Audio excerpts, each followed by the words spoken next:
Today we're at Maxwell Falls, and it is an absolutely gorgeous day. This trail is a lot less populated than the last one I did, so hopefully we'll have a little bit more quiet and you can hear the stream and the water running, and it's just a really peaceful time, so I'm excited to get going.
Well folks, I'm going to be honest with you, I forgot to put the sky in, and as you can see it's a beautiful sky. I actually kind of like how this cloud comes in, so I think I'm going to try and add that now, but it's sort of a classic situation, like do I put in the sky and then brush in the trees over it? I'm not sure.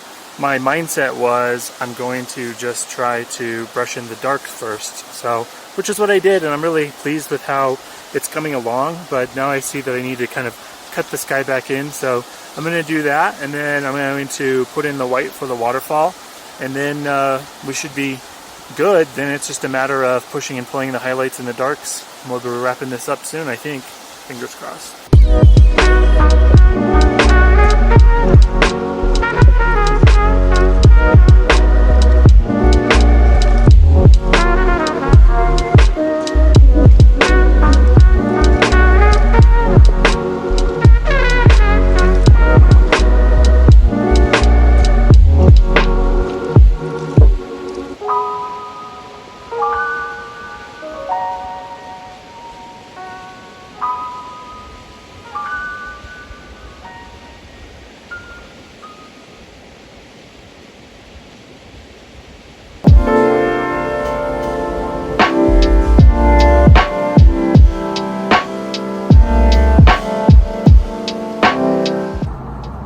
All in all, I think it was a really successful painting, and I really enjoyed it. I felt like I'm learning a little bit more how to handle the paint with Alla Prima paint, layering it. A lot of times in the past, I would put my initial wash in and then come over with thicker paint, and then it would almost be too thick to go on top of that.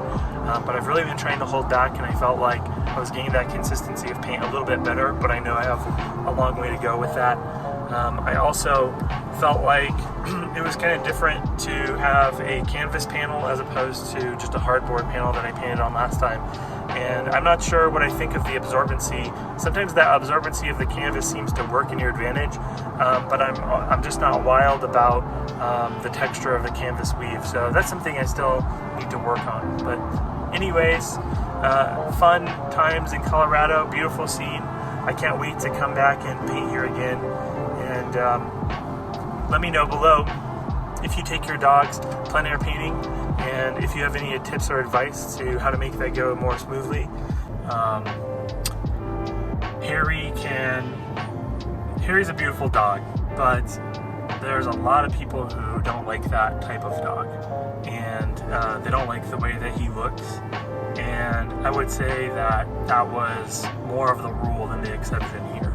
Got lots of dirty looks and a few snide comments, but I will say there were 2 people who came up who were super friendly, super nice, who had similar dogs, and they're like, oh, your dog is so beautiful, and things like that. You know, and it's just a hard thing. It's like not every person who walks by can you like have them meet your dog or pet your dog. But I have never really seen this like level of dislike from general just people on the street, where people seemed, to me, it's my perception and I don't want to read too much into it, but it really seemed like people went out of their way to be like, what are you doing with this beast? And yeah, we just didn't hardly see anybody with dogs of similar breed or size. It seemed like people mostly have small dogs, Australian Shepherds and things like that, which is fine. I love those dogs. They're great dogs. But I really wasn't expecting that or prepared for that. It was like a palpable tone of kind of animosity there. So really, I think, yeah, if that wasn't the case, maybe I wouldn't feel so bad that he barked, but it almost felt like he was reinforcing people's stereotypes, like, look at that mean junkyard dog, and then he barked, and then you're like, great, thanks, Harry. I wanted you to make a good impression, buddy. You know, so what can you do? Remember, you don't have to travel hundreds of miles like I did to find a beautiful scene. There's beauty all around us. Whenever you see it, take time to enjoy it. Get out there and paint. Remember, you have a voice that matters. Go be creative. I'll see you next time.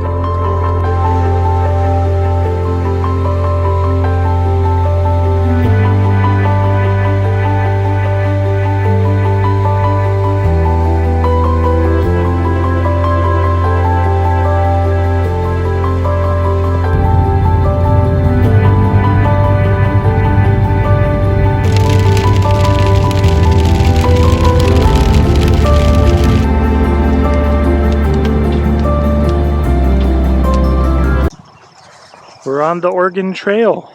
Never thought we would do it in real life. I know, just on the video game.